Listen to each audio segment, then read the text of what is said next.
সোমের পর শনিবার ফের বিবাদী বাগে তুলকালাম। বেঙ্গল চেম্বার অফ কমার্সে পর্যবেক্ষকদের সঙ্গে বৈঠক সিইওর। বাইরে মৃত বিএলওর পরিবারকে নিয়ে তৃণমূলপন্থী সংগঠনের বিক্ষোভ। নিশানায় কমিশন, ফের তৃণমূলপন্থী বিএলও সংগঠনের বিক্ষোভ। প্যারামিলিটারি ফোর্স দিয়ে বিএলওদেরকেও সুরক্ষিত করা। বিএলও এসআইআর এর তো চাপ, সে মৃত্যুবরণ করেছে। আলিপুরদুয়ার কোচবিহারে শুভেন্দু, আসানসোলের শ্রমিক, নিমতায় সুকান্ত। পরিবর্তন চেয়ে পথে বিজেপি, তৃণমূলের বিসর্জনের ডাক। বিজেপি আর থাকবে না, পাল্টা তৃণমূল। বাংলা থেকে শুরু, গোটা দেশে রাজভবন এখন লোকভবন। কেন্দ্রীয় মন্ত্রিসভার সিদ্ধান্ত কার্যকর। রাজভবনের ফলক খুলে লাগানো হলো লোকভবনের ফলক।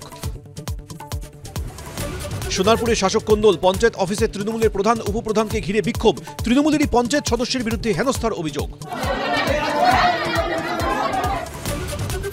গৌরবঙ্গে রসনা বিলাস, মালদার ইংরেজবাজারে জমজমাট খাইবার পাস। হরেক পদ রকমারি স্বাদ, কাল শেষ দিন।